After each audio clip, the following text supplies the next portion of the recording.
பொம்மை கோட்டையில வந்து காலடி வச்சது கண்ணுக்குட்டி.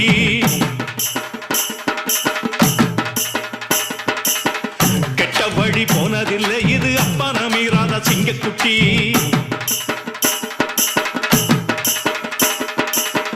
கட்ட பொம்மை கோட்டையில வந்து காலடி வச்சது கண்ணுக்குட்டி. கெட்ட வழி போனதில்லை இது அப்பன மீறாத சிங்கக்குட்டி. எப்பவும் அம்புள்ள சுத்தந்தா இது மொத்தமும் அப்பனின் ரத்தந்தா. அட எப்பவும் அம்புள்ள சுத்தந்தா இது மொத்தமும் அப்பனின் ரத்தந்தா. கோயில் வாசல்ல அட நீதி தோக்கணுமா?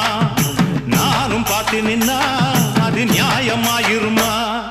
கட்டுனம் கட்டுனம் கோட்டை ஒண்ணு அதை கட்டி காக்க இங்க காவலுண்டு.